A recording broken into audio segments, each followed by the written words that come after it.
Herkese merhaba, ben Hasan.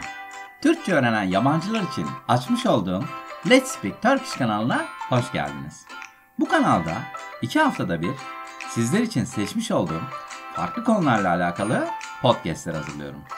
Türk kültüründen Türkiye'de yetişmiş ünlü kişilere, Türkiye'de bulunan önemli tarihi yerlerden Türk diliyle alakalı konulara, ayrıca kişisel gelişim konularından ilginizi çekebilecek teknolojik konulara kadar farklı konularda sizlere bölümler hazırlıyorum.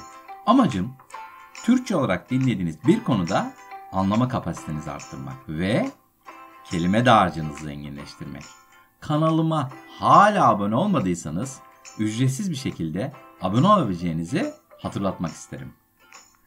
Bugün Türkiye'nin önemli tarihi ve turistik merkezlerinden bir tanesi olan Sümele Manastırı ile alakalı bir bölüm hazırladım. İlk önce efsanelerden gerçeğe Sümele Manastırı'nın doğuşundan bahsetmek istiyorum. Devamında Sümele Manastırı'nın mimari yapısından ve yapım esnasında yaşanılan zorluklardan bahsedeceğim. Bu arada içerisindeki ikonalar ve fresklerden bahsetmeden olmaz diye düşünüyorum. Devamında ilk kurulduğu yıllardan günümüze kadar olan süreçte manastırın çeşitli imparatorluklar dönemindeki durumundan bahsedeceğim.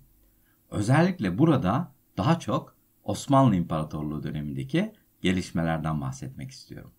Konulardan da takip edeceğiniz üzere bugün yine her zamanki gibi bol içerikli ve heyecan dolu bir bölüm hazırladım. Eğer yerinizi aldıysanız ve hazırsanız güzel bir bölüme başlayalım isterseniz. Sümele Manastırı'nın kuruluşuyla alakalı en bilinen efsaneye göre milattan sonra 4. yüzyılda Atina'da yaşayan ve birbirinden haberleri olmayan Barnabas ve Sofronios adında iki keşiş aynı gece rüyalarında Meryem Ana'yı görürler.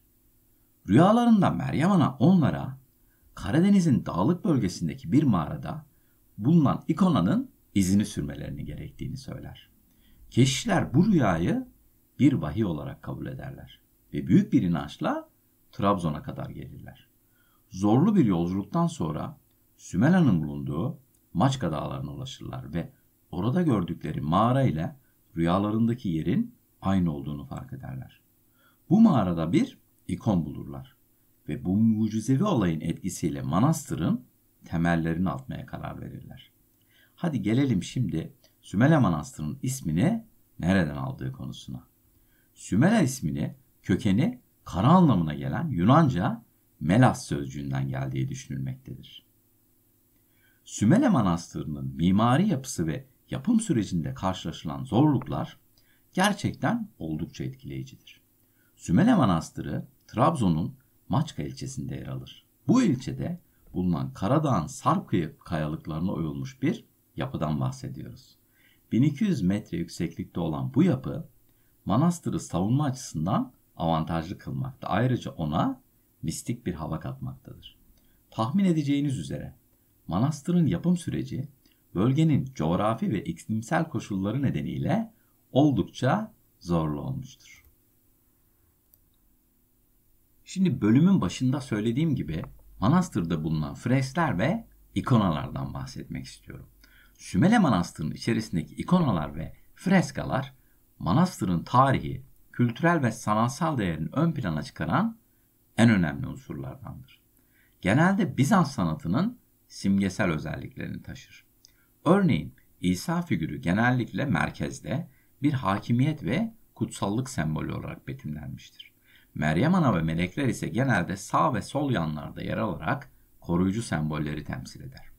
Fresklerdeki renk seçimleri de semboliktir. Mavi kutsallığı ve gökyüzünü temsil ederken kırmızı kanı ve fedakarlığı simgeler.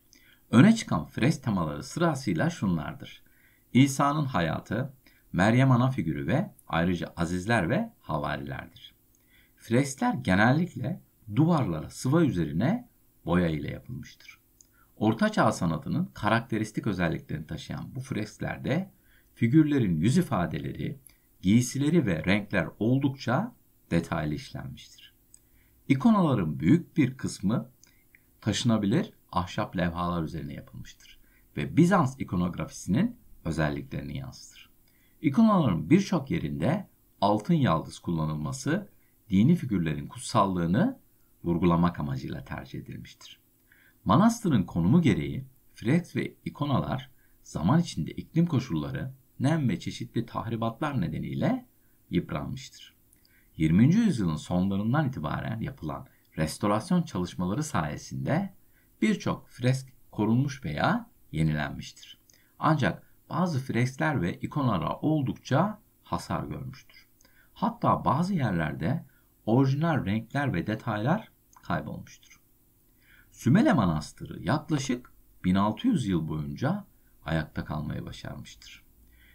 Bu süre zarfında birçok farklı uygarlık ve imparatorluk döneminde yaşamıştır.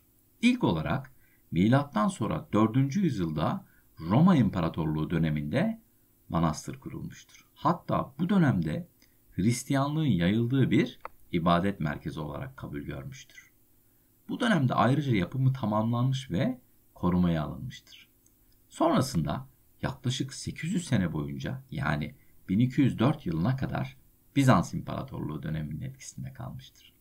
Bu dönem daha çok manastıra ikonalar ve fresklerin konulduğu dönemdir. Sonrasında yaklaşık 2 asır Trabzon İmparatorluğu döneminin etkisinde Altın Çağ'ını yaşamıştır. Devamında ise yaklaşık 5 asır Osmanlı İmparatorluğu döneminde yaşamıştır. Osmanlı İmparatorluğu döneminde manastıra özerklik tanınmıştır.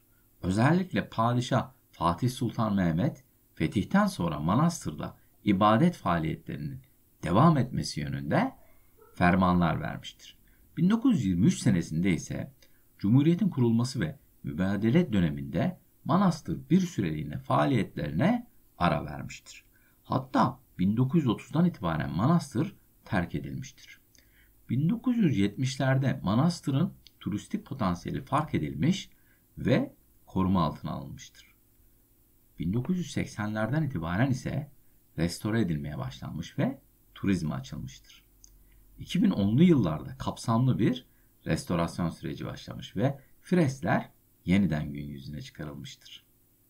2020 itibariyle manastır yeniden turizme açılmıştır ve her yıl çok sayıda yerli ve yabancı turistin ziyaret ettiği bir merkez haline gelmiştir. Sümele Manastırı yalnızca tarihi ve mimarisiyle değil, aynı zamanda Hristiyan Ortodoks dünyasında yüzyıllardır süregelen manevi anlamıyla da büyüleyici bir mirastır. Bu dağ yamacına oyulmuş ibadet yeri, doğayla iç içe mistik bir atmosfer sunuyor bizlere.